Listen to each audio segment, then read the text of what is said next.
אנחנו מטילים מצור מוחלט על העיר עזה. אין חשמל, אין מזון, אין מים, אין דלק. הכל סגור. אנחנו נלחמים בחיות אדם ואנחנו נוהגים בהתאם.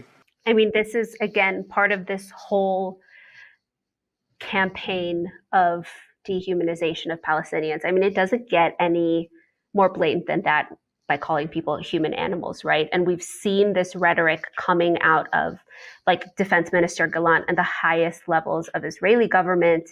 They're being repeated by US officials, and these sort of lines about, this is pure evil and total, barbarism. I think those are some of the words that Joe Biden used yesterday in his address. And so this rhetoric is completely dehumanizing. And when you convince people that human beings are not human, that is a mandate for murder. And it's very clear what Israel is trying to do. It is trying to preemptively justify the execution and the mass killings of Palestinians, largely civilians, in Gaza. It feels, a lot like what we're seeing now happen in real time with the rhetoric that's being used by the Israeli government and also by the West.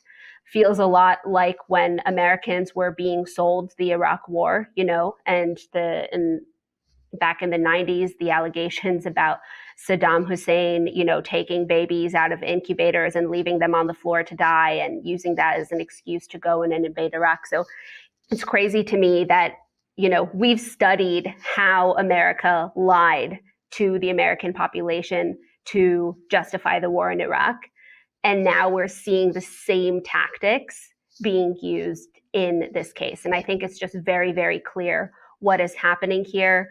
I mean, we're all, especially as Americans and people in the West, we're all party to it, right? Is this narrative that we're being sold to justify the mass killing of Palestinians.